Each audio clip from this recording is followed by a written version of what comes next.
दोस्तों यूपीएससी का सिलसिला जारी है। आज इस सिलसिले के अंदर दूसरा पेपर यानी कि सेकंड डे में जीएस पेपर 1 आप लोगों का देखने को मिल रहा है निबंध यानी कि एसए के पेपर के बाद में। इस पेपर में मैं आप लोगों को बताऊंगा बेसिकली कितने क्वेश्चन आप लोगों को देखने को मिल रहे हैं, किस किस तरीके से यहाँ पर मार्क्स डिस्ट्रीब्यूशन होते हैं, किस कैटेगरी में कितने क्वेश्चन आते हैं, और ये पर्टिकुलर जो पेपर है इसका एक ओवरव्यू भी मैं आप लोगों को देता हुआ चलूंगा। ये पेपर का जो टाइम ड्यूरेशन है वो 9 से लेके 12 बजे तक यानी कि 3 घंटे का देखने को मिलता है। इसके बाद में फिर दूसरा पेपर होगा जिसका ड्यूरेशन आप लोगों को देखने को मिलेगा 2 बजे से 5 बजे तक, यानी कि एक दिन में 6 घंटे बैठकर आप लोगों को लिखना होता है, जो कि काफ़ी टफ प्रोसीजर माना जाता है। खासकर जो हाथ हैं वो दुख जाते हैं।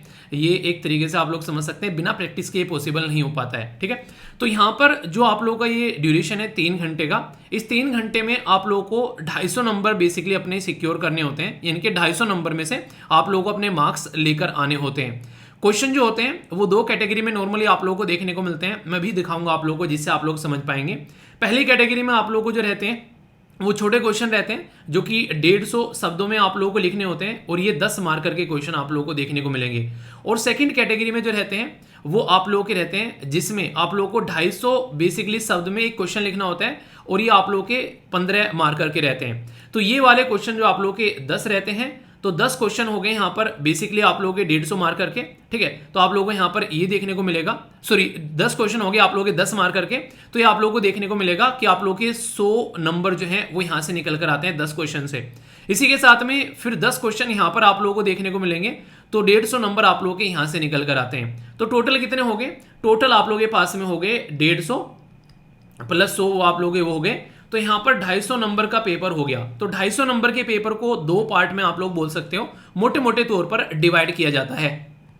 जैसे ये पेपर है आप लोगों के सामने, थोड़ा सा ओवरव्यू में आप लोगों को एक बार दिखा देता हूं। स्टार्टिंग में जैसे क्वेश्चन नंबर 1 से लेके आप लोगों को देखने को मिलेंगे क्वेश्चन नंबर 10 तक का। ठीक है, तो क्वेश्चन नंबर 10 तक का आप लोग यहाँ पर ये 150 शब्द के हैं जो कि 10 नंबर के हैं, यानी कि 100 नंबर आप लोग यहाँ पर कंप्लीट हो जाते हैं। क्वेश्चन नंबर 11 में ऑनवर्ड आप लोगों को क्या देखने को मिलते हैं, यहाँ पर आ जाता है आप लोगों का 15 बेसिकली नंबर का, और 250 शब्द में आप लोगों को लिखना है, और ये भी इसी तरीके से आप लोगों के सामने 10 क्वेश्चन रहते हैं। तो टोटल मिलाकर 20 क्वेश्चन आप लोगों के सामने आते हैं, यानी कि आप लोगों को यहाँ पर अपने जो टाइम ड्यूरेशन रहता है उसमें सीधा सीधा मैं बोलूं तो आप लोगों को 20 क्वेश्चन का आंसर देना होता है, जो 2.5 घंटे आप लोगों के पास में रहते हैं उसमें। तो आप लोग एक तरीके से एक अच्छी प्रैक्टिस के बगैर ये पॉसिबल नहीं कर पाओगे।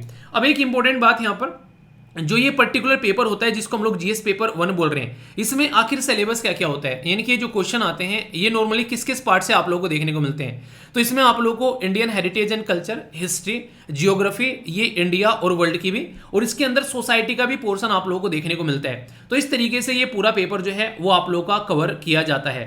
अभी हम लोग क्वेश्चन देखेंगे, थोड़ा सा एक आइडिया आप लोगों को लगेगा कि क्वेश्चन का लेवल कैसा रहता है, जिससे कि अगर आप लोग नेक्स्ट ईयर की तैयारी कर रहे हैं तो आप लोगों के अंदर एक कॉन्फिडेंस भी आएगा कि हाँ यार ये चीजें तो पढ़ी पढ़ी लग रही हैं। ठीक है, तो अच्छे से आप लोग चीजों के साथ में कनेक्ट भी कर पाओगे।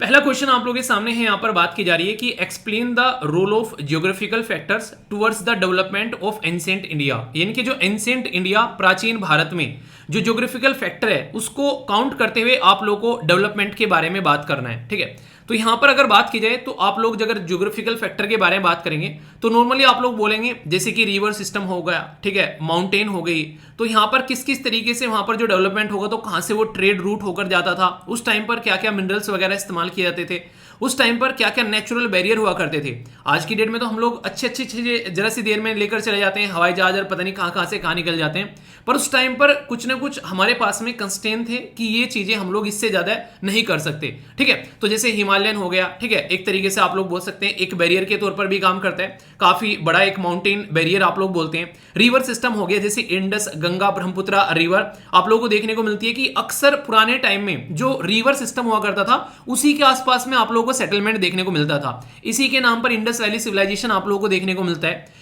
दूसरा सबसे बड़ा बात होती है कि जहां हम लोग रह रहे हैं वहां का क्लाइमेट कैसा है। क्लाइमेट यानी कि जिस पर्टिकुलर रीजन में हम लोग रह रहे हैं, अगर अपने ही देश में आप लोग नॉर्थ इंडिया में देखोगे तो आप लोगों को अलग तरीके का एग्रीकल्चर पैटर्न देखने को मिलेगा। साउथ इंडिया में देखोगे तो अलग तरीके का एग्रीकल्चर पैटर्न आप लोगों को देखने को मिलेगा। तो ये जो एग्रीकल्चर पैटर्न है ये सोसाइटी पर भी इंपैक्ट डालता है आप लोगों का, कि सोसाइटी में किस तरीके का डेवलपमेंट देखने को मिल रहा है। तो ये समझ सकते हैं बायोडाइवर्सिटी उस एरिया की कैसी है, ठीक है, यानी कि वेजिटेशन कैसा है उस एरिया का। एग्रीकल्चर बहुत ही ज्यादा यहाँ पर कनेक्टेड रहता है, और ये काफी कल्चर के पॉइंट ऑफ व्यू से भी सिग्निफिकेंस रहता है कि कैसे कैसे प्लांट्स हैं। हम लोग कई बार बिलीव भी रहते हैं कई सारे प्लांट्स को लेकर, ये देखने को मिलेगा। ट्रेड रूट के बारे में जैसे बात करें तो ईस्ट से वेस्ट के साथ में हमारी जो कनेक्टिविटी थी यहाँ पर, सिल्क रूट जिसको आप लोग बोला करते थे, तो ये भी कहीं ना कहीं जियोग्राफी डिसाइड करती है कि किस तरीके से चीजें अवेलेबल है यहाँ पर, ठीक है, कहां से हम लोग जा सकते हैं। तो गुड्स, आइडिया और कल्चर ये सारी एक दूसरे के साथ में हम लोग एक्सचेंज करते हैं जब इस तरीके के अलग अलग रूट पे जाते हैं। हमने मेसोपोटामिया जो सभ्यता है उसके साथ में अपने कनेक्शन पुराने टाइम में आप लोगों ने देखे होंगे।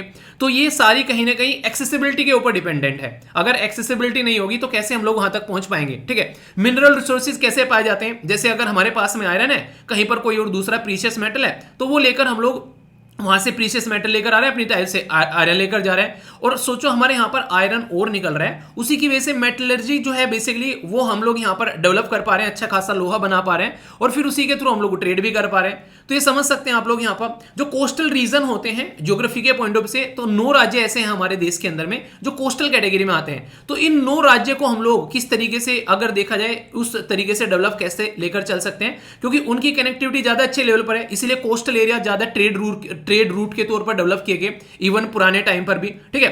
कई सारी ऐसी लोकेशन होती है जो कि आइसोलेशन में रहती है, उनको भी आप लोग बोल सकते हैं, ठीक है। तो कई सारी कल्चर इस तरीके से डेवलप होती है, इसमें मतलब उनका ज्यादा बाहर के साथ में इंटरेक्शन नहीं हो पाता है, जैसे नॉर्थ इंडिया का ज्यादा इंटरेक्शन हो पाया as compare to South India, ऐसा बोल सकते हैं। तो ज्योग्राफिकल फीचर जो है वो आप लोग की सोसाइटी को भी इंपैक्ट करते हुए नजर आते हैं। और कई बार नेचुरल डिजास्टर जैसे कि बाढ़ आ गई, अर्थक्वेक आ गया, ऐसी चीजें रहती हैं, ये भी सोसाइटी को उसी तरीके का बना देती हैं। जापान एक ऐसा देश है आज की डेट में जो अर्थक्वेक को लेकर इतने तैयार रहते हैं कि आज कितना बड़ा अर्थक्वेक आ जाए, कल को फिर से वो अपने पैरों पर खड़े हो जाएंगे। तो इस तरीके की सोसाइटी कब बनती है, वो तब बनती है जब आप लोग एक ऐसे एरिया में रहते हो, ठीक है। कहीं पर मान लीजिए आप लोग जाओ आज के डेट में, जैसे कि पाकिस्तान के अंदर में जाओ, उनको पता है कि जरा सी देर में बम ब्लास्ट हो जाएंगे, कुछ भी उल्टा सीधा हरकतें देखने को मिलेगी, तो उसको लेकर लोग भी वहां पर रेजिलियंट रहते हैं, थोड़ा सा उसके लेकर कि हाँ लचीलापन रहता है कि हाँ ऐसा कुछ हो सकता है। तो माइंड से वो एक तरीके से मेकअप रहते हैं कि हाँ ऐसा कुछ होता है। तो यहाँ पर इस तरीके से आप लोग समझ सकते हैं। तो जैसा रीजन होता है वैसी कल्चर होती है, वैसे ही सोसाइटी का डेवलपमेंट होता है। तो ज्योग्राफिकल फैक्टर जो है वो डेवलपमेंट में काफी बड़ा रोल प्ले करते हैं, जैसा मैंने बताया। तो ये एक अच्छा आंसर आप लोग यहां पर लिख सकते हैं। इसको मैं मतलब एक तरीके से एक मॉडरेट क्वेश्चन बोलूंगा यहां पर अगर देखा जाए तो। नेक्स्ट क्वेश्चन ये भी काफी इंटरेस्टिंग है, यहां पर कंपेयर करने की बात कर रहे हैं महात्मा गांधी जी को और रविंद्रनाथ टैगोर जी को। अच्छा एक बात मैं आप लोगों को बता दूं, कभी फिर मेरे माइंड से निकल जाए, ये आप लोगों को पता भी होना चाहिए। रिसेंटली अभी आप लोगों के लिए एक आंसर राइटिंग ग्रुप स्टार्ट किया था। वो एक ऐसा ग्रुप है जहां पर आप लोगों को एक प्रॉपर आंसर राइटिंग कराई जाती है। जैसे कि आप लोगों को यहाँ पर क्वेश्चन पोस्ट कराए जाते हैं, एक बहुत ही क्वालिफाइड टीचर हैं जो कि खुद यूपीएससी के मेंस लिख चुके हैं और इंटरव्यू दे चुके हैं, वो यहाँ पर डेमो आंसर आप लोगों के लिए पोस्ट करते हैं, ठीक है। तो यहाँ पर आप लोगों के लिए प्रॉपर क्वेश्चन रहता है, उस क्वेश्चन को आप लोगों को कैसे अप्रोच कर रहे हैं वो आप लोगों को बताया जाता है। और जब आप लोग इसका आंसर दे लेते हो, अच्छे से इसको अटेम्प्ट कर लेते हो, तो फिर आप लोगों के लिए यहाँ पर एक मॉडल यानी कि डेमो आंसर पोस्ट किया जाता है, और ये हिंदी और इंग्लिश दोनों में आप लोगों के लिए अवेलेबल कराया जाता है। तो इसको आप लोग यहाँ पर आकर कनेक्ट कर सकते हैं इसके साथ में। इसके लिए बहुत ही नॉमिनल सी फी रखी गई है, जैसे कि 499 आप लोगों को हर महीने पे करनी है। ऐसा नहीं है, ये 499 एक बार पे करनी है और लाइफ टाइम एक्सेस है आप लोगों के लिए। जब तक आंसर चाहे आप लोग यहाँ पर लिख सकते हैं, ओनली 499 के अंदर में। तो ये जो नंबर है आप लोग यहाँ पर व्हाट्सएप का नंबर 8076659165, यहाँ पर आप लोग बेसिकली स्कैन कर इसको और अपना पेमेंट सेंड कर बोल सकते हैं कि आप लोगों को आंसर राइटिंग ग्रुप ज्वाइन करना है। तो आप लोगों को यहाँ पर उसी का प्रोसीजर बता दिया जाएगा। तो डेली आप लोग यहाँ पर अपने आंसर पोस्ट कर सकते हैं, एक दूसरे का आंसर आप लोग रिव्यू भी कर सकते हैं। बहुत सारे बच्चे रेगुलरली यहाँ पर अपने आंसर लिख रहे हैं, आप लोग अगर ध्यान से देखोगे तो यहाँ पर मतलब एक अच्छा माहौल आप लोगों को मिलेगा, और जो फालतू की चीजें हैं उससे आप लोग यहाँ पर बच पाओगे, ठीक है। तो इस तरीके से आप लोग अगर यहाँ पर इसमें कनेक्ट होना चाहते हैं तो ये प्रोसीजर बताया, और जो आंसर बच्चे लिख रहे हैं उनका आंसर भी आप लोग रिव्यू कर सकते हैं एक दूसरे के साथ में मिलकर। तो अच्छे से आप लोगों को यहाँ पर एक माहौल मिल जाएगा एक सीरियस कैंडिडेट का, ठीक है। तो ये अगर आप लोगों को लगे तो इसको आप लोग जरूर ज्वाइन करना। अब बात करते हैं अपने क्वेश्चन के बारे में। तो यहां पर महात्मा गांधी जी किस तरीके से चीजों को लेकर चलते थे और रविंद्रनाथ टैगोर जी वो किस तरीके से चीजों को लेकर चलते थे एजुकेशन और नेशनलिज्म में, उसमें आप लोगों को बेसिकली डिफरेंस बताना है। अगर दोनों को आप लोग ध्यान से देखोगे तो दोनों की फिलोसफी थोड़ी सी अलग अलग थी। अलग अलग कैसे? जैसे महात्मा गांधी जी और रविंद्रनाथ टैगोर जी की एजुकेशन और नेशनलिज्म की पॉलिसी ऐसे डिफरेंस थी। कि यहां पर गांधी जी का जो फोकस था वो थोड़ा सा आप लोगों को देखने को मिलेगा कम्युनिटी को लेकर ज्यादा था। ठीक है, एक तरीके से नॉन वायलेंस का एक पैटर्न वो फॉलो करते हुए सिविल डिसएबिडिएंट फॉलो करते थे, और वो कहीं ना कहीं एक तरीके से अपना जो इंडियन नेशनलिज्म था उसको प्रेजेंट करने का तरीका कम्युनिटी बेस्ड था उनका। ठीक है, जबकि रविंद्रनाथ टैगोर जी आप लोगों को पता है एक काफी शानदार राइटर भी थे और एशिया में पहले ऐसे पर्सन थे जो कि नोबेल प्राइज मिला लिटरेचर के फील्ड में। तो उनका जो फोकस था थोड़ा सा अगर आप लोग देखोगे वो इंडिविजुअलिज्म पे ज्यादा फोकस करते थे। ठीक है, तो एक तरीके से नेट उनका जो आउटलुक था वो इंटरनेशनल आउटलुक आप लोगों को देखने को मिलेगा काफी लार्ज स्केल पर। उनका कंट्रीब्यूशन जो है वो प्राइमरली थ्रू आप लोग देखेंगे लिटरेसी, जो बेसिकली एक तरीके से एजुकेशनल पॉइंट ऑफ से और कल्चर पॉइंट ऑफ से उन्होंने काफी लार्ज स्केल पर काम किया। ठीक है, जैसे महात्मा गांधी जी के द्वारा बेसिक एजुकेशन के ऊपर फोकस किया गया कि सिंपल एंड बेसिक एजुकेशन यहां पर होनी चाहिए, लोगों को वोकेशनल ट्रेनिंग मिलनी चाहिए। यानी कि आप लोगों ने देखा होगा महात्मा गांधी जी की किताब भी होती है महात्मा गांधी बहरूपिया, यानी कि वो सारे काम अपने खुद से करना जानते थे, अपने कपड़े खुद से बनाओ, अपनी सारी चीजें, इवन अपने जो आप लोगों ने उनकी ऑटोबायोग्राफी पढ़ी होगी माई एक्सपीरियंस विद ट्रूथ, उसमें उसने वो चीजें एक्सप्लेन भी की हैं कि कैसे वहां पर उनको वॉशरूम भी खुद से अपना साफ करना, वो सारी चीजें। तो इंसान को इंडिपेंडेंट बनाने का एक तरीके से कम्युनिटी को साथ में लेकर चलने का एक बहुत ही अच्छा नजरिया था उनका। इसलिए कहते थे कि कांग्रेस जब बनाई गई, जब तक महात्मा गांधी जी नहीं थे, कांग्रेस के अंदर में वो मिसिंग लिंक था जो जनता के साथ में कनेक्ट हो सके। तो उनकी फिलोसफी थोड़ी सी आप लोगों को इस तरीके की देखने को मिलेगी। तो नेशनलिज्म की अप्रोच उनकी थी, काफी डीप कनेक्टेड थे उनके जो आप लोगों को नॉन वायलेंस और सिविल डिसोबीडिएंट अगर आप देखोगे उनकी लीडरशिप में एक बड़े बड़े मास को हम लोग मोबिलाइज कर पाए काफी लार्ज स्केल पर। सोल्ट सत्याग्रह में देखा होगा पीसफुल प्रोटेस्ट आप लोगों को देखने को मिले। सर्वोदय का कॉन्सेप्ट महात्मा गांधी जी के द्वारा दिया गया कि अपलिफ्टमेंट कैसे करना है मार्जिनलाइज कम्युनिटी को। ठीक है, और एक तरीके से हम लोग बोल सकते हैं कि उनको एक नेशनल सिंबल की तरीके से भी देखा जाने लगा। उनका एक्सपीरियंस जो था खासकर लर्निंग को लेकर वो लोगों के साथ में उन्होंने शेयर किया। ऐसी ऐसी बातें उन्होंने माई एक्सपीरियंस विद ट्रूथ में बताई हैं कि कई सारे लोग तो मुंह ना खोल पाए उसके बारे में, ताकि जनता जो है उसके बारे में समझ सके। तो ये एक तरीके से वो चाहते थे कि लोगों को सारी चीजें जो है वो सिस्टमेटिक वे में प्रोवाइड कराया जाए। दूसरी साइड में रविंद्रनाथ टैगोर जी जो थे वो educational philosophical point of view से लोगों के साथ में कनेक्ट रहते थे। उनकी जो क्रिएटिविटी और इंडिविजुअलिज्म था वो था, मतलब वो इंडिविजुअल तौर पर अपनी चीजों को लेकर चलते थे। ठीक है, एक तरीके से आप लोग ज्यादा बोल सकते हो मास के साथ में इतने कनेक्टेड नहीं थे जितने महात्मा गांधी जी थे, अगर डिफरेंस आप लोग देखोगे। ठीक है, पर लेकिन उनकी अप्रोच जो थी वो कहीं ना कहीं इंटरनेशनल लेवल की आप लोगों को देखने को मिलेगी। किसके थ्रू? उसके साथ में बातें नहीं करते लोगों के साथ में कि जा जाके देखो ये बातें हैं, ये बातें हैं। वो अपनी राइटिंग के थ्रू यहां पर एक बाउंड्री को बेसिकली क्रॉस कर जाते थे। ठीक है, लिटरेचर और कल्चर के पॉइंट ऑफ से देखोगे उनका बेसिकली जन गण मन अगर आप लोग ढंग से उसको पढ़ोगे तो उसके अंदर आप लोगों को नेशनलिज्म भी फील देखने को मिलेगी, कल्चर भी देखने को मिलेगी। ठीक है, और कई बार तो यहां पर आप लोगों को देखने को मिलेगा ग्लोबल लेवल तक जो है एक तरीके से इन्फ्लुएंस थे। इसीलिए उनको 1913 में ये एशिया के पहले नोबेल प्राइज विनर बन गए। ग्लोबल लेवल पर जान रहे थे लोग इनको, तभी तो यहां पर इनको नोबेल प्राइज मिल गया। तो दोनों की अप्रोच में ये डिफरेंस आप लोगों को देखने को मिलेगा। तो ये क्वेश्चन अगर नॉलेज है तो आप लोग इसको थोड़ा सा मॉडरेट से ऊपर बोल सकते हो, क्योंकि जब दो लोगों को कंपेयर करने की बात आती है तो दोनों लोगों के बारे में थोड़ी थोड़ी इंफॉर्मेशन आप लोगों को होनी चाहिए। पर लेकिन यार तैयारी करें तो इतना तो इंसान को पता भी होना चाहिए। ठीक है, तो एक अच्छा क्वेश्चन बोलूंगा मैं इसको, एक मतलब कॉन्सेप्ट के साथ में आप लोग आंसर दे सकते हैं। ये क्वेश्चन ये थोड़ा सा आप लोग इंटरेस्टिंग बोल सकते हो, जो नेक्स्ट थर्ड क्वेश्चन है आप लोगों के सामने, और इसका तो आंसर यार मुझे लगता है कोई भी दे सकता है। Bring out the socio economic effect of the introduction of railway in different countries of the world, यानी कि अलग अलग कंट्री में क्या क्या वो इंपैक्ट डाल सकते हैं। तो इसके बारे में आप लोग एक अच्छा आंसर लिख सकते हो, क्योंकि रेलवे एक ऐसा मीडियम है जो शायद ही कोई भारतीय ऐसा होगा जो कभी रेलवे ना बैठा हो। आप लोग खुद बताइए ऐसा कोई है कि रेलवे में ना बैठा हो? ठीक है, अच्छा एक बात और बताइए, कौन अब की बार पेपर देकर आए? खैर वो तो अब दे ही रहे होंगे। नेक्स्ट ईयर कौन कौन पेपर देने वाला है और कौन 2026 में देने वाला है, थोड़ा सा इसके बारे में जरूर बताएगा। ठीक है, यहां पर बात की जा रही है इकोनॉमिक ग्रोथ के बारे में। इकोनॉमिक ग्रोथ के बारे में बेसिकली मतलब यहां पर बात की जा रही है कि आप लोगों को क्या क्या एक सोशियो इकोनॉमिक इफेक्ट क्या क्या हो सकते हैं यहां पर रेलवे का। तो सबसे पहले तो इकोनॉमिक ग्रोथ आप लोग ले सकते हैं। रेलवे जो है उसकी वजह से आप लोग गुड़ का मूवमेंट कर सकते हैं। ठीक है, तो इकोनॉमिक ग्रोथ जो है उसकी इंडस्ट्रियलाइजेशन वाला जो इंपैक्ट निकल कर आया हमारे देश में, इसीलिए अंग्रेजों ने रेलवे बनाई। और आप लोग देखोगे यूनाइटेड स्टेट ऑफ अमेरिका, वहां पर भी बहुत ज्यादा जो डेवलपमेंट हुआ यहां पर वो रेलवे की कनेक्टिविटी के थ्रू हुआ। जब ईस्ट को वेस्ट कोस्ट के साथ में कनेक्ट किया गया तो ये काफी ज्यादा खतरनाक लेवल पर पॉजिटिव इंपैक्ट देखने को मिला। जहां जहां रेलवे देखने को मिलेगा, नंबर पॉइंट 2, वहां पर अर्बनाइजेशन आप लोगों को बढ़ता हुआ नजर आएगा। अर्बन सिटी डेवलप हो गई। 19th सेंचुरी में इसका एक्सटेंसिवली आप लोगों को इंपैक्ट देखने को मिला, इवन अलग अलग देश के अंदर के साथ में हमारे देश के अंदर भी। इसी के साथ में अगर बात करें, इसका जॉब क्रिएशन में बहुत बड़ा इंपैक्ट आप लोगों को देखने को मिलेगा। कंस्ट्रक्शन सेक्टर, खासकर रेलवे के साथ में जो एम्प्लॉय यहां पर, उनको एक अपॉर्चुनिटी मिलेगी। इसका बहुत बड़ा इंपैक्ट आप लोग ऑस्ट्रेलिया में बोल सकते हैं। ट्रांस ऑस्ट्रेलिया रेलवे प्रोवाइड कराता है जॉब, जब यहां पर इस तरीके की बातें हम लोग करते हैं। देखिए यहां पर याद रखना, इन डिफरेंट कंट्रीज बोला गया है, इंडिया के रेफरेंस में आप लोगों ने लिखना है, ठीक है। कल्चर एक्सचेंज होता है बहुत बड़ा, जब रेलवे एक जगह से दूसरी जगह पर जाती है तो खासकर कल्चर एक्सचेंज आप लोगों को देखने को मिलेगा। और इसका बहुत खूबसूरत उदाहरण है यूरोप के अंदर में। वेस्ट यूरोप और मिडिल ईस्ट जो है यहाँ पर, वो आपस में कनेक्ट हो पाते हैं, क्योंकि यूरोप के अंदर में आप लोगों को पता है टोटल कितने मेंबर हैं यूरोपियन यूनियन के अंदर में, उनके अंदर में बाउंड्री नहीं है, तो कल्चर एक्सचेंज काफी अच्छा हो पाता है। तो एक बेहतरीन उदाहरण आप लोगों को देखने को मिलेगा। सबसे आसान सी बात आप लोग लिख सकते हैं कि ट्रेड बढ़ता है काफी लार्ज स्केल पर जब रेलवे कनेक्टेड होता है। ट्रांस साइबेरियन रेलवे रसिया के अंदर में लॉन्गेस्ट वर्ल्ड का ट्रेन नेटवर्क है, जो कि इतने लार्ज स्केल पर कनेक्ट कर पाता है, ठीक है। टूरिज्म इंडस्ट्री जो है बहुत फ्लोरिश होती है अगर यहां पर अच्छा खासा रेलवे रहता है, क्योंकि मिडिल क्लास फैमिली यहां पर इसका अच्छे से फायदा उठा सकती है, ठीक है। तो ये देखने को मिलेगा। अभी बुलेट ट्रेन जापान की इस काफी अच्छा उदाहरण है। और रेलवे का जो पॉजिटिव इंपैक्ट है बहुत ही प्यारा है, वो है इन्वायरमेंटल इंपैक्ट आप लोग बोल सकते हैं। इन्वायरमेंट के पॉइंट ऑफ से अगर जब आप लोग बोलेंगे तो आप लोगों को देखने को मिलेगा कि कहीं ना कहीं पोल्यूशन के मामले में बहुत ही कम पोल्यूशन करती है। अगर सेम चीज हम लोग रोड से लेकर जाएं अलग अलग सिस्टम के थ्रू, वो ज्यादा नेगेटिव इंपैक्ट डालेगा यहाँ पर। तो उसके पॉइंट ऑफ से भी एक अच्छा उदाहरण है। और अब तो रेलवे भी यहाँ पर बेसिकली इलेक्ट्रिसिटी से चलाई जा रही है, सोलर पैनल का भी इस्तेमाल करके चीजों को सोच रहे हैं, और भी बहुत सारे ऑल्टरनेटिव आ रहे हैं। तो ये आप लोग बोल सकते हैं। तो यहाँ पर क्या क्या बता दिया मैंने आप लोगों को, यहाँ पर मैंने आप लोगों को बता दिया यहाँ पर कई पॉइंट, इकोनॉमिक ग्रोथ, अर्बनाइजेशन के बारे में, जॉब क्रिएशन के बारे में, कल्चर एक्सचेंज के बारे में, ट्रेड बढ़ता है, ठीक है, टूरिज्म इंडस्ट्री बढ़ती है, सोशल मोबिलिटी बढ़ती है, एनवायरमेंट पर पॉजिटिव इंपैक्ट बढ़ता है। तो ये सारे पॉइंट्स आप लोग इजीली यहां पर एक तरीके से आप लोग लिख सकते हैं एक अच्छा आंसर। मतलब मुझे तो बोलूंगा इसको थोड़ा सा इजी टाइप का क्वेश्चन है।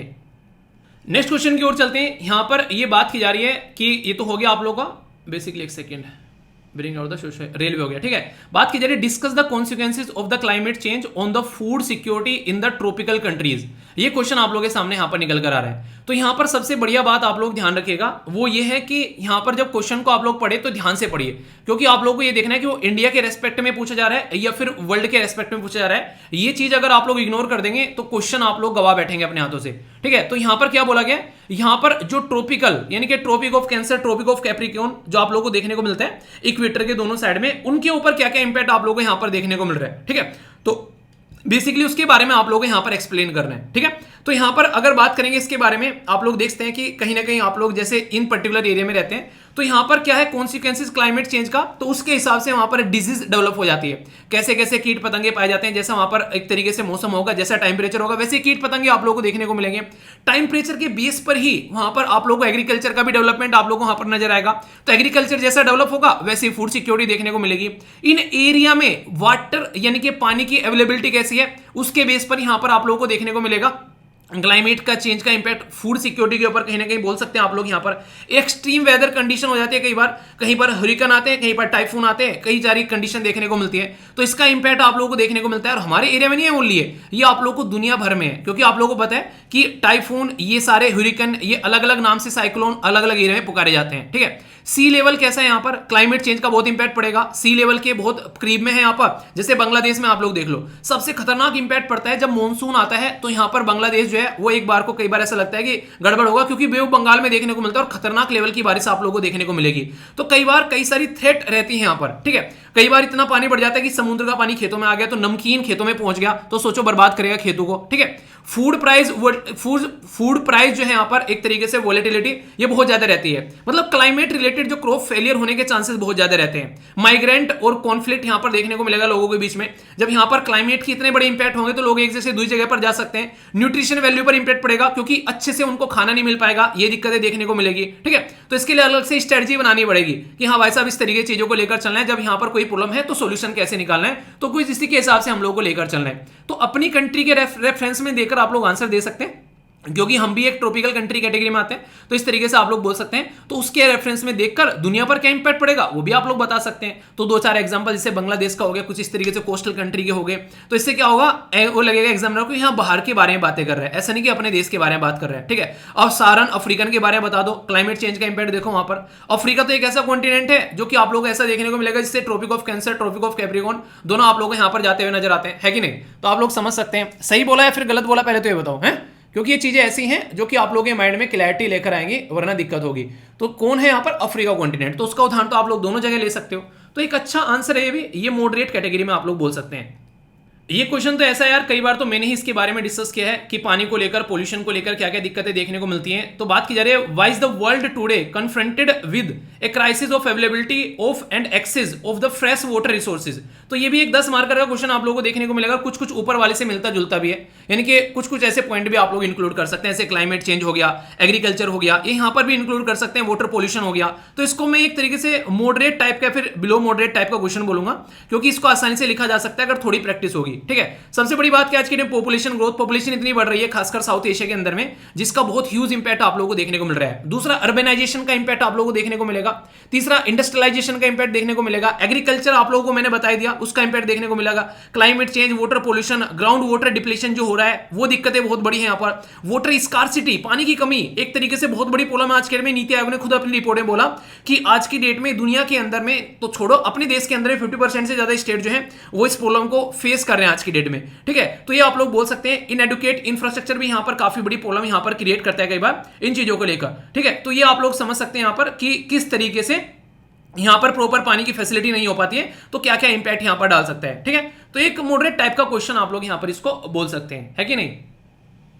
ये क्वेश्चन में थोड़ा सा टफ बोलूंगा। बात की जा रही है यहां पर फ्यार्ड्स के बारे में, ये कैसे बनते हैं। ये एक टिपिकल ज्योग्राफी का क्वेश्चन हो गया यहाँ पर। ठीक है, अगर आप लोगों को इसके बारे में नहीं पता होगा तो नॉर्मली आप लोग इसका आंसर यहाँ पर नहीं दे पाएंगे। ठीक है, ये बेसिकली दो पहाड़ियों के बीच में जो गहरी पानी की खाई होती है, तो उसको नॉर्मली सबसे यहाँ पर पुकारा जाता है। और ये नॉर्वे के अंदर में आप लोग काफी लार्ज स्केल पर ये इस तरीके की स्ट्रक्चर देखने को मिलती है, तो उसी के बारे में यहाँ पर की जा रही है। ठीक है, तो constitute some of the most जो यहाँ पर पिक्चर्स जो ये यहाँ पर एरिया ऑफ द वर्ल्ड, तो इसके बारे में आप लोग तभी आंसर दे पाएंगे अगर थोड़ा सा मतलब इसके बारे में पता होगा। ठीक है, तो एक टिपिकल ज्योग्राफिकल क्वेश्चन मैं आप लोगों को यहाँ पर इसको बोलूंगा। ठीक है, तो ये क्वेश्चन आप लोग अगर पढ़ रखे हो तो आंसर कर पाएंगे ठीक से। ठीक है, बात की जा रही है कि why is the south west monsoon called the, ये काफी इंटरेस्टिंग क्वेश्चन है।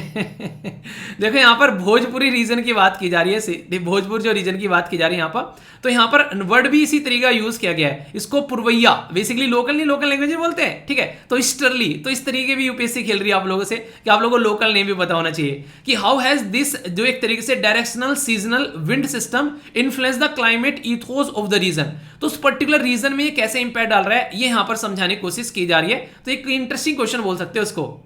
इंटरेस्टिंग चीज यहां पर इस क्वेश्चन की है कि ये पर्टिकुलर लोकल रीजन जो कि खासकर अगर आप लोग बात करेंगे पटना के अंदर में, नॉर्थ साइड औरंगाबाद, ये रोहतास डिस्ट्रिक्ट जो आप लोगों को देखने को मिलेगा, बक्सर रीजन, खासकर अगर आप लोग थोड़ा सा वेस्ट में जाओगे तो उस पर्टिकुलर रीजन के बारे में बात की जा रही है, साउथ वेस्ट मॉनसून के बारे में।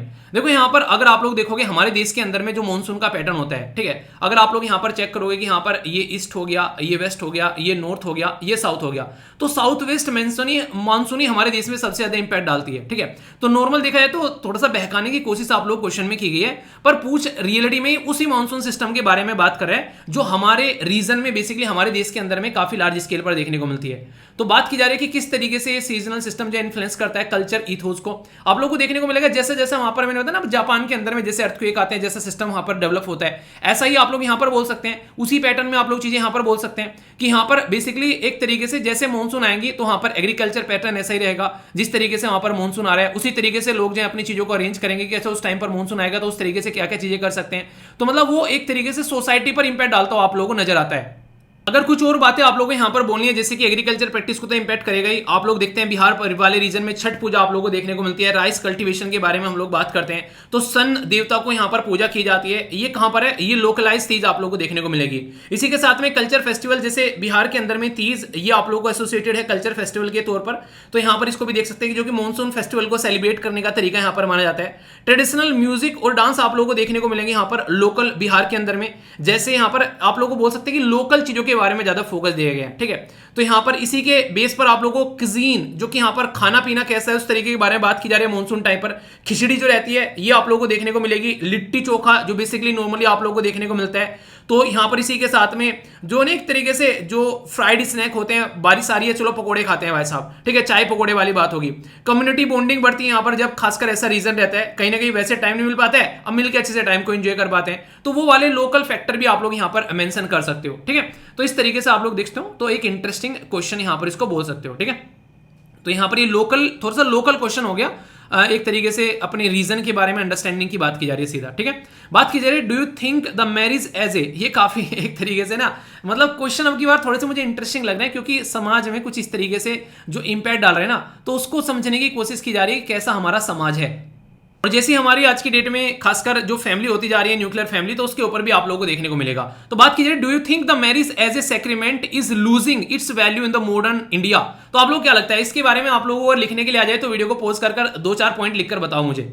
और ये तो आप लोगों की भी दुखती रग पर हाथ रखता हुआ यहां पर नजर आ रहा है, ठीक है। तो आधुनिक जो अगर भारत में बात करें तो विवाह संस्कार के जो मूल रूप हैं वो कहीं ना कहीं बोला कि खोते जा रहे हैं। तो रीजन क्या है, तो आज तो सबसे इंपॉर्टेंट तो पॉइंट आप लोग सबसे पहले लव मैरिज ही बोल सकते हैं। एक पुराने टाइम पर जो पैटर्न हुआ करता था शादी का वो एक अलग होता था कि पेरेंट्स देखेंगे उसके बाद में चीजें आप लोगों को देखने को मिलेगी। इसी के साथ में डाइवोर्स का जो रेट है वो पैटर्न चेंज होता जा रहा है। तो शादी में लोगों का इतना इंटरेस्ट नहीं रहा जितना पहले था, ठीक है। पहले शादी को एक बंधन माना जाता था, पर आज की डेट में ऐसा नहीं है। जब इंसान जो है डाइवोर्स लेकर बाहर निकल जाता है, इंडिविजुअल की ऑटोनॉमी को ज्यादा फोकस दिया जा रहा है अगर सोसाइटी में आज की डेट में देखोगे। इसीलिए लोग जो है वो अपने करियर पर ज्यादा फोकस दे रहे हैं, क्योंकि करियर पे फोकस देने के बाद में वो इंडिविजुअल लाइफ को एंजॉय कर पाते हैं। नेक्स्ट आप लोग बोल सकते हैं कि मैरिज सिस्टम जो है उसमें पहले जो शादी थी लड़कियों की लगभग 18-16 इस एज तक हो जाती थी, लड़कों की भी 20-22 तक हो जाती थी।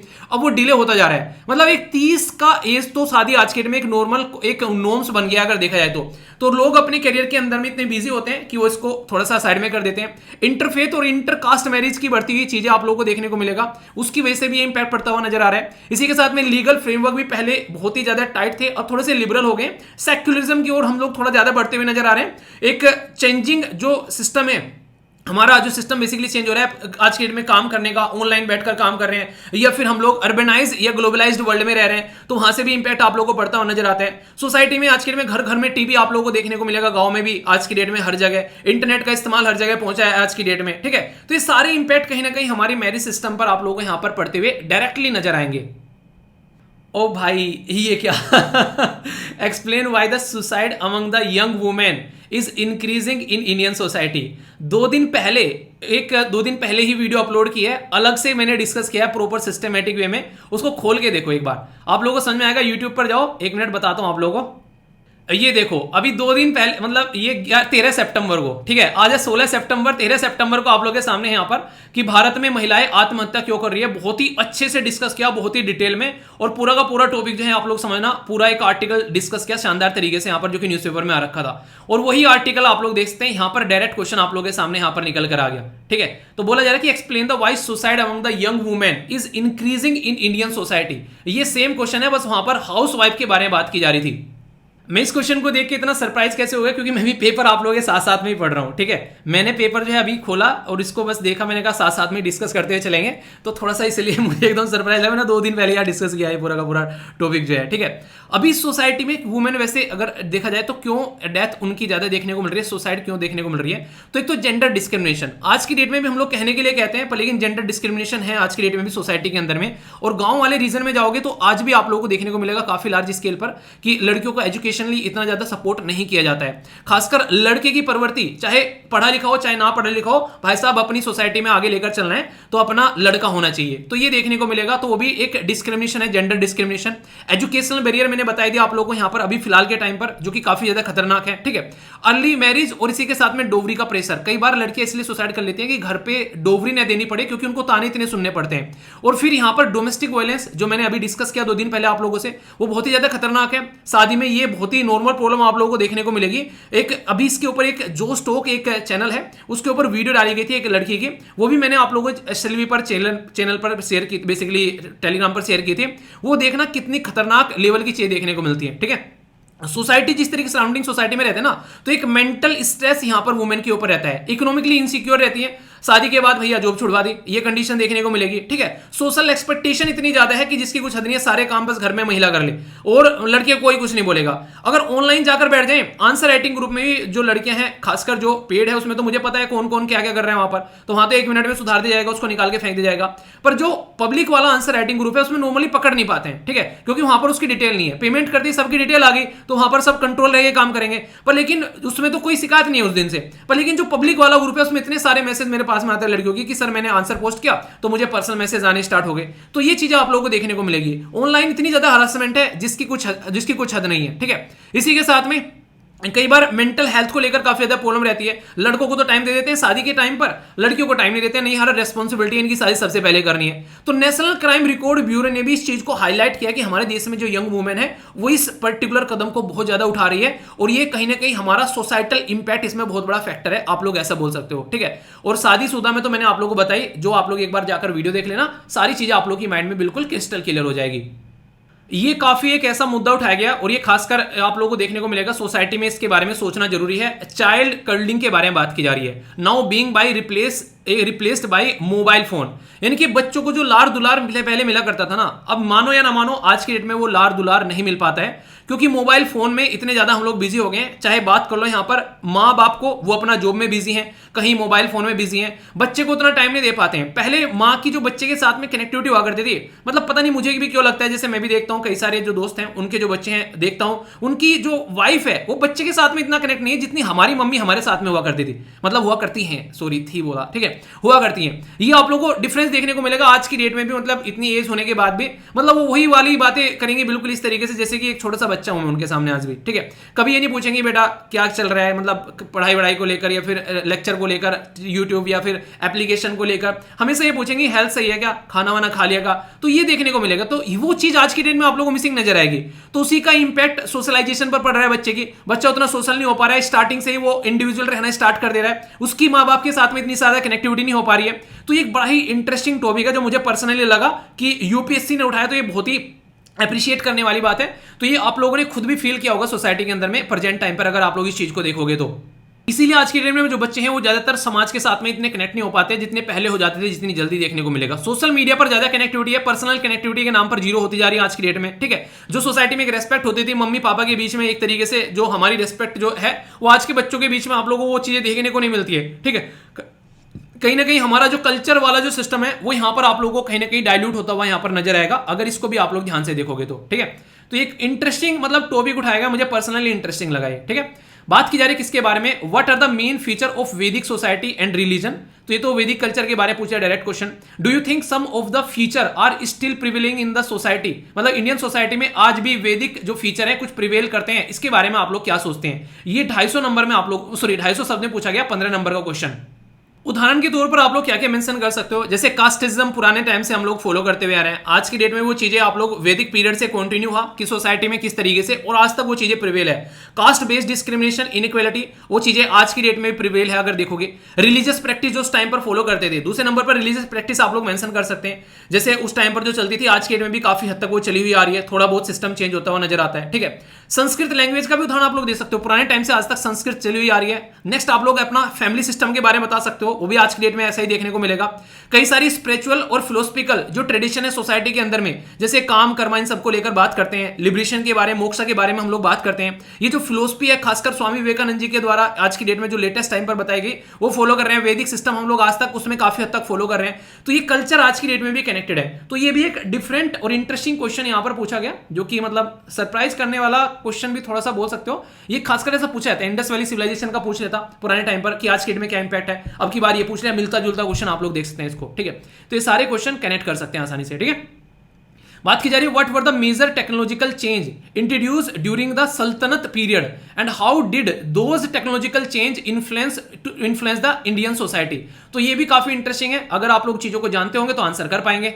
ये सारे आंसर जो है आप लोग एनसीईआरटी अगर फॉलो करते हैं तो वहां से आप लोग एक अच्छा आंसर दे सकते हो। जैसे अगर बात करूं मैं यहाँ पर, अगर जैसे पेपर मेकिंग टेक्नोलॉजी है पुराने टाइम पर भी आप लोगों को देखने को मिली थी, जो आज भी हम लोग यूज करते हैं। इरिगेशन टेक्नोलॉजी आप लोगों को देखने को मिलेगी, ठीक है। तो यहाँ पर जो हम लोग पुराने टाइम की कई सारी टेक्निक आज की डेट में रेट वगैरह आप लोगों ने देखा होगा, अब तो खैर थोड़े से बंद हो गए हैं, जो कि अंडरग्राउंड पानी यहाँ पर निकालने का काम करते थे, ठीक है। आर्किटेक्ट और कंस्ट्रक्शन की बात करें तो पुराने टाइम पर जो सल्तनत पीरियड में जो चीजें आप लोगों को देखने को मिलती थी, पर्शियन इस्लामिक आर्किटेक्चर जो आप लोगों को देखने को मिलता है, एग्जाम्पल आज के डेट में भी जैसे कुतुब मीनार हो गया दिल्ली के अंदर में, तो ये आप लोग यहाँ पर देख सकते हैं। इसी के साथ में टेक्सटाइल प्रोडक्शन, पुराने टाइम पर आप लोगों ने चरखा काते, महात्मा गांधी जी के साथ में कनेक्टेड है। टेक्सटाइल प्रोडक्शन में उसी पैटर्न को थोड़ा सा जो नहीं कहते टेक्नोलॉजिकली अपग्रेड कर आज भी यूज कर रहे हैं। वाटर मैनेजमेंट की जो टेक्निक उस टाइम पर यूज की जाती थी, कहीं ना कहीं वो आज की डेट में भी हम लोग यहाँ पर यूज करते हुए नजर आ रहे हैं, ठीक है। ये मेडिसिनल और जो एक तरीके से जो मेडिसिनल चीजें हैं उनको भी आप लोग बोल सकते हो, नेविगेशनल चीजें बोल सकते हो। अर्बन प्लानिंग उस टाइम पर थी, कुछ कुछ आज भी आप लोगों को देखने को मिलेंगे। तो ये मिलते जुलते से क्वेश्चन है, तो मॉडरेट टाइप का क्वेश्चन आप लोग यहाँ पर इसको बोल सकते हैं, ठीक है। तो ये था बेसिकली। नेक्स्ट क्वेश्चन आप लोगों के सामने, why did the colonial rule affect the tribal in India and what was the tribal response to the colonial जो यहां पर ऑपरेशन। यानी कि आप लोगों ने देखा होगा जो खासकर अगर बात करें अंग्रेजों के टाइम पर, उनका पूरा फोकस था हमारे रिसोर्सेज को निकाल कर ले जाना। तो जो रिसोर्सेज को निकालने के चक्कर में कई बार ट्राइबल कम्युनिटी को रिप्लेस कर देते थे, उनके ऊपर अटैक करते थे। अभी आरआर मूवी आप लोगों ने देखी ना यहाँ पर। इसी के साथ में आप लोग अगर बात करें समझने के लिए, थोड़ा सा मैं बोल रहा हूं, जैसे कि एक मूवी आई थी जो कि मूवी का नाम माइंड से निकल जा रहा है मैं उन्हीं उसके दूसरी मूवी भी अभी आई जिसमें यहाँ पर वो अवतार बनाते हैं। मूवी का नाम भी तो अवतार ही था उसमें देखा होगा वो कहाँ पर रहते थे, वो बेसिकली जंगल में रहते थे, जंगल से कितना प्यार कर रहे हैं। तो वहां पर कहीं ना कहीं ये कॉलोनियल टाइम पर काफी नेगेटिव तरीके से ट्रीटमेंट किया गया। कई बार तो उनको एक तरीके से नहीं चोर उचक्के वाली कैटेगरी में डाल दिया गया, जबकि वो जंगल से प्रेम करने वाले लोग थे। यहाँ पर ट्राइबल कम्युनिटी ने फिर विद्रोह कर दिया। इसीलिए दुनिया भर के ट्राइबल जो विद्रोह आज की डेट में आप लोग अगर किताब उठाकर देखोगे तो दुनिया भर के ट्राइबल विद्रोह आज के डेट में हमारे देश में आप लोग पढ़ने को मिलता है, जब हम लोग बेसिकली मॉडर्न इंडिया के टाइम पे बातें करते हैं। कुछ मैं आप लोगों को उदाहरण भी यहां पर देना चाहूंगा, जैसे कोल्स के द्वारा छोटा नागपुर प्लेटू में यहां पर आप लोगों को देखने को मिलेगा, वहां पर प्रोटेस्ट किया गया। इसी के साथ में संथाल ट्राइबल पता है आप लोगों को, मुंडास के बारे में पता है यहां पर, ठीक है। इसी के साथ में खासी जो आप खासकर आसाम वाले में, ये मतलब ऐसे नहीं कि एक एरिया में थे, अलग अलग एरिया में आप लोगों को ट्राइबल अपराइजिंग जो है किस किस एरिया में कहां पर किसको अफेक्ट किया, ये सारी पढ़ने को मिलती है आप लोगों को। आप लोगों को इनके ऊपर लिखना भी होता है। बेसिकली पूरा का पूरा पोर्शन आप लोगों का मॉडर्न इंडिया के अंदर में जब आप लोग जाओगे इसको तो ये समझ सकते हैं, ठीक है। नेक्स्ट जो क्वेश्चन है यहां पर ये बात की जा रही है, कमेंट ऑन द रिसोर्सेज, जो potential of the long coastal जो यहां पर लाइन है of India and highlights the जो status of the natural hazards preparedness in these area. देखो कोस्टल एरिया के बारे में मैंने आप लोगों से कई बार कई सारी बातें डिस्कस की है, रेगुलर आर्टिकल आते हैं क्लाइमेट चेंज को लेकर, अलग अलग चीजों के लेकर। तो कोस्टल एरिया बहुत ज्यादा इंपैक्टेड होता है। क्लाइमेट चेंज एक बहुत ही ह्यूज इंपैक्ट है यहाँ पर कोस्टल एरिया में। जो वाटर का पॉल्यूशन होना समुद्र के पानी का, उसकी वजह से जो मछलियों पर इंपैक्ट पड़ता है वो आप लोगों को देखने को मिलेगा। कोस्टल एरिया में जो डेवलपमेंट है वो एक तरीके से इंडस्ट्रियल डेवलपमेंट टाइप का होता हुआ नजर आ रहा है, जिसकी वजह से कोस्टल एरिया पर बहुत ही नेगेटिव इंपैक्ट आप लोगों को पड़ता हुआ नजर आ रहा है, ठीक है। तो पोटेंशियल तो है चीजों में, पर लेकिन एक तरीके से बोल सकते हैं उतना ही नेचुरल हजार्ड्स भी आप लोगों को देखने को मिलेगा। साइक्लोन आ गया कल को तो कोस्टल एरिया पूरा वाइप आउट हो जाता है, ऐसी कंडीशन आप लोगों को देखने को मिलेगी, जिसके बहुत सारे उदाहरण अभी रिसेंटली आप लोग यहां पर दे सकते हैं। तो ये भी एक तरीके से प्रेजेंट टाइम पर जो आप लोग आर्टिकल्स देखते हो तो उसका एक अच्छा खासा रेस्पॉन्स आप लोग यहां पर इसको बोल सकते हो, ठीक है। तो इंटरेस्टिंग है। नेक्स्ट बात की जा रही है, identify and discuss the factor responsible for diversity of natural vegetation in India and इसी के साथ में assess the significance of wild life जो यहां पर सेंचुरीज है in the rain forest region of India. तो टिपिकल सा क्वेश्चन हो गया थोड़ा सा, खासकर अगर जियोग्राफी के बारे में बात करें तो डिस्कस करना है क्या फैक्टर है यहां पर डाइवर्सिटी जो यहां पर responsible for the diversity of natural vegetation in India. तो ये काफी इंटरेस्टिंग है, इसको तो आप लोग एक तरीके से सुनो, एक मिनट यार। फिर भी अगर कुछ एग्जांपल आप लोगों को यहां पर मेंशन करने हैं तो आप लोग बोल सकते हो कि यहां पर किसी पर्टिकुलर एरिया में मल्टीनेशनल कंट्री अगर आप लोग बात करेंगे यहां पर तो आप लोगों को देखने को मिलेगा डाइवर्स फ्लोरा एंड फ्यूना आप लोगों को नजर आएगा। हमारे देश के अंदर भी आप लोगों को डाइवर्स देखने को मिलेगा, वेस्टर्न घाट में अलग है, ईस्टर्न घाट में अलग है, साउथ इंडिया में अलग है, हिमालय रीजन में अलग आप लोगों को देखने को मिलेगा। तो यहां पर सबसे इंपॉर्टेंट बात क्या है कि अवेलेबिलिटी ऑफ जो फ्रेश वाटर कैसा है, सुटेबिलिटी ऑफ क्लाइमेट कैसा है, कंडीशन कैसी है, सोइल फर्टिलिटी कैसी है, वाटर की अवेलेबिलिटी के साथ साथ में आप लोगों को मिनरल्स वगैरह वो कैसे हैं, कैसे यहाँ पर फेवरेबल सिस्टम आप लोगों को देखने को मिलेगा जहां पर फ्लोरा एंड फ्यूना जो है वो एग्जिस्ट कर सकते हैं। तो ये एक तरीके से ऐसा क्वेश्चन आप लोग यहां पर समझ सकते हैं। ये क्वेश्चन यहां पर है कि why did the human development fail to keep the peace with economic development in India. तो ये काफी एक टिपिकल टाइप का क्वेश्चन है जो कि आप लोग आसानी से कर सकते हैं, ठीक है। मतलब कि एक तरीके से why did the human development fail to keep pace with the economic development. यानी कि आप लोगों ने देखा होगा कि ग्रोथ, मैंने कई बार बोला है कि हमारे देश के अंदर में आप लोगों को कि एक तरीके से ग्रोथ तो हो रही है पर एम्प्लॉयमेंट नहीं बढ़ रहा है, ठीक है। तो जॉबलेस ग्रोथ कई बार बोलते हैं। तो जिस तरीके से इकोनॉमिक डेवलपमेंट हो रहा है उस तरीके से सोसाइटी का डेवलपमेंट नहीं होता हुआ नजर आ रहा है, ना ही ह्यूमन का डेवलपमेंट होता हुआ नजर आ रहा है। तो उसमें डिफरेंस आप लोगों को यहां पर देखने को मिलेगा। तो उससे रिलेटेड यहां पर ये क्वेश्चन आप लोग बेसिकली बोल सकते हैं। इसमें काफी सारे फैक्टर आप लोग यहां पर बोल सकते हो जिसको आप लोग मेंशन भी कर सकते हो, जैसे कि नॉर्मल तरीके से आप बोलो इनकम इनइक्वालिटी सोसाइटी में देखने को मिलती है तो बहुत बड़ा है यहां पर एजुकेशन हेल्थ केयर के अंदर उसका बेसिक एमिनिटीज के अंदर में उसका इंपैक्ट पड़ता है। जेंडर इनइक्वालिटी देखने को मिलती है, ये आप लोगों को यहां पर देखने को मिलेगा जब यहां पर इस तरीके की चीजें बढ़ती हैं, ठीक है। रीजनल डिस्पैरिटी होती है, बिहार में जो है वो अलग पैटर्न नजर आएगा, वही चीजें गुजरात में जाओगे तो अलग नजर आएगा। तो ये देख सकते हैं, साउथ इंडिया में जाओगे तो अलग नजर आएगा, ईस्ट इंडिया में जाओगे तो जो हमारा जो ईस्टर्न साइड है इंडिया में, तो वहां पर अलग नजर आएगा। ठीक है, तो ये भी है। लैक ऑफ क्वालिटी एजुकेशन बहुत इंपैक्ट डालती है यहाँ पर। हेल्थ केयर चैलेंजेस रहते हैं, हंगर और मेलन्यूट्रिशन की प्रॉब्लम आप लोगों को देखने को मिलेगी। इन्वायरमेंटल डिग्रेडेशन भी सोसाइटी के ऊपर इंपैक्ट डालता है। जहां जहां पर इन्वायरमेंट अच्छा है, सही चीजें वहां ज्यादा अच्छी है। सोशल जस्टिस, ये तो ऐसे भी मैंने आप लोगों से बोला था कि जस्टिस कितना इंपॉर्टेंट है यहाँ पर। ठीक है, इसी के साथ में जो प्रॉपर सेफ्टी नहीं होती है, कई बार ये भी दिक्कतें देखने को मिलती है, ह्यूमन डेवलपमेंट नहीं हो पाता है, लड़कियों को बाहर पढ़ने नहीं भेज पाते हैं, देर रात ये आएंगी फलान ढिमकाना, जानते हैं ना सारी फालतू की जो बातें होती हैं। तो सारे मुद्दे आप लोग यहाँ पर समझ सकते हैं। तो इंपॉर्टेंट और एक अच्छा क्वेश्चन आप लोग बोल सकते हैं इसको भी।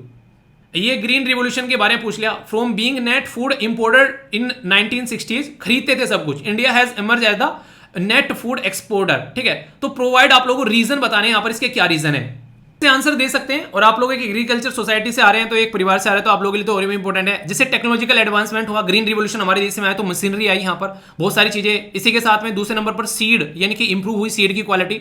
इरिगेशन तीसरे नंबर पर आप लोग बोल सकते हैं, इंफ्रास्ट्रक्चर का डेवलपमेंट हुआ। फर्टिलाइजर, अभी हम लोग कैसे कैसे गोल्डन एक तरीके से यूरिया के बारे में हम लोग बात कर रहे हैं। ठीक है, पेस्टिसाइड और पेस्ट मैनेजमेंट अच्छे से हम लोग कर पा रहे हैं। गवर्नमेंट की कई सारी पॉलिसीज आप लोग बोलते हैं नेक्स्ट नंबर पर।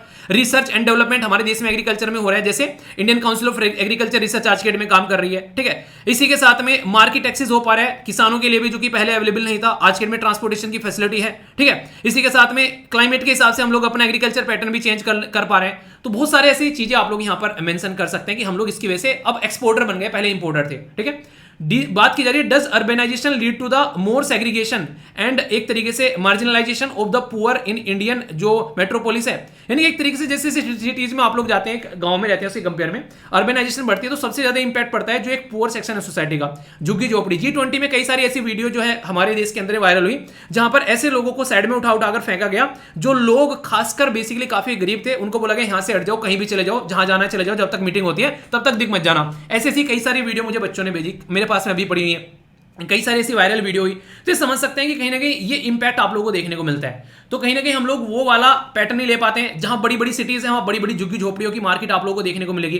कोविड-19 में यही प्रॉब्लम थी कि अगर इन झोपड़ियों के अंदर में किसी भी तरीके से यहां पर कोविड-19 फैल गया तो कैसे कंट्रोल करेंगे। तो ये प्रॉब्लम है बेसिकली, उसी के ऊपर ये क्वेश्चन उठा दिया। अच्छा क्वेश्चन है। ठीक है, why is the caste identity in India both fluid and state. ठीक है, तो यहां पर ये क्या है, एक तरीके से ये एक फिक्स भी है और चेंज भी हो रही है। तो ये तो एक अच्छा क्वेश्चन है बेसिकली अगर देखा जाए तो। अगर लिखने के लिए यहाँ पर कुछ पॉइंट मैं आप लोगों को बताऊं तो आप लोग यहाँ पर एक तो रिजर्वेशन की आप लोग बोल सकते हो कि यहाँ पर जो पॉलिसीज है, वरना हमारे जो संविधान निर्माता है वो तो चाह रहे थे कि यहाँ पर इसको खत्म किया जाए स्टार्टिंग से, पर लेकिन अब तक भी यहाँ पर चीजें चलती आ रही है। अर्बेनाइजेशन, एजुकेशन, ये दो चीजें ऐसी हैं जो कि यहाँ पर इसको चेंज भी करती हुई नजर आ रही है, पर लेकिन रिजर्वेशन की पॉलिसी उसको फिक्स भी रखती है। तो दोनों में बैलेंस बना के आप लोगों को चलना है। कल्चर और रीजनल वैरायटी, इसका भी इंपैक्ट आप लोगों को यहाँ पर देखने को मिलेगा। ठीक है, और हिस्टोरिकल जो चीजें कनेक्टेड होती आ रही है वो तो आप लोगों को पता ही है, जो हम लोग आज के दिन फॉलो करते हुए आ रहे हैं, तो ये आप लोग बोल सकते हैं। ठीक है, नेक्स्ट यहाँ पर discuss the impact of post liberal जो इकोनॉमी है और एथनिक आइडेंटिटी है एंड द कम्युनलिज्म। तो ये एक थोड़ा सा डिफरेंट क्वेश्चन है जो कि लिखना थोड़ा सा मैं टफ बोल सकता हूं होगा यहाँ पर। इसमें भी कुछ ऐसे पॉइंट हैं जो कि आप लोग यहाँ पर यूज कर सकते हैं, जैसे ऊपर वाले क्वेश्चन की बातें मैंने बताई थी। तो इकोनॉमिक डिस्पैरिटी आप लोगों को यहाँ पर देखने को मिलती है, ये भी यहाँ पर काफी बड़ा रीजन हुआ, जैसे अमीर अमीर होते चले गए, गरीब गरीब होते चले गए यहाँ पर। इसी के साथ में कम्युनल टेंशन आप लोगों को देखने को मिलती है। ठीक है, आइडेंटिटी बेस्ड पॉलिटिक्स देखने को मिलती है, कास्ट रिजर्वेशन यहाँ पर देखने को मिलता है, रिलीजियस जो आइडेंटिटी है उसका रेडिकलाइजेशन आप लोगों को देखने को मिलेगा, अर्बन रूरल डिवीजन आप लोगों को देखने को मिलेगा, ग्लोबल और कल्चर आइडेंटिटी ये अलग से निकल कर आते हैं, माइग्रेशन एंड जो कल्चर क्लैश यहाँ पर निकल कर आता है, क्योंकि यहाँ पर क्या होता है कि जब कहीं से होकर कहीं कोई माइग्रेट होकर जाता है तो दिक्कत देखने को मिलती है। लैंग्वेज और रीजनल आइडेंटिटी आपस में लड़ जाती है कि यहाँ पे आके लैंग्वेज कैसे बोला है, कौन है, एक तरह लैंग्वेज की वजह से पहचान लेते हैं, हमारे यहाँ का नहीं है यहाँ पर। ठीक है, तो ये आइडेंटिटी बेस्ड प्रोटेस्ट कई बार आप लोगों को देखने को मिलते हैं। ठीक है, खासकर अगर किसी पर्टिकुलर एरिया में बाहर के लोग आ रहे हैं, वो कह रहे हैं यहाँ पर आकर हमारा एक तरीके से रोजगार खा रहे हैं, ये तो इंटरनेशनल लेवल तक आप लोगों को देखने को मिलेगा। ठीक है, तो क्वेश्चन पेपर मॉडरेट बोल सकते हो आप लोग यहाँ पर कई सारे क्वेश्चन ऐसे थे जो अच्छे से आप लोग लिख भी सकते हो, यानी कि अगर प्रैक्टिस करके जाओगे तो एक अच्छा आंसर आप लोग बना पाओगे। तो कैसा लगा आज का ये डिस्कशन जरूर बताना, और कौन कितने ऐसे क्वेश्चन थे जो आप लोग लग रहा है कि लिख पा रहे हैं, और बाकी आंसर राइटिंग ग्रुप में रेगुलर आंसर अपना लिखते रहिए, उसी के साथ में अपना फीडबैक जरूर दीजिए। एक बात ध्यान रखना है, यहाँ पर आंसर लिखते टाइम आप लोगों को एक दूसरे के आंसर जो है उनको रिव्यू भी करना है। ठीक है, ताकि एक दूसरे से भी आप लोग सीख पाओ, मॉडल आंसर तो आप लोगों को मिलेगा, एक दूसरे से भी सीखना है आप लोगों यहाँ पर। ठीक है, बाकी बताना जरूर, फीडबैक जरूर देना कैसा लगा आज का ये डिस्कशन, कोई सजेशन हो तो वो भी जरूर देना। तो नेक्स्ट जो पेपर है उसके डिस्कशन के साथ मिलता हूं, तब तक एंजॉय करिए। तो बड़ों को नमस्ते, छोड़ों को प्यार, छोटी सी लाइफ एंजॉय करा, मिलता हूं नेक्स्ट वीडियो में, तब तक के लिए जय हिंद। मौज लो रोज लो, नहीं मिले तो खोज लो।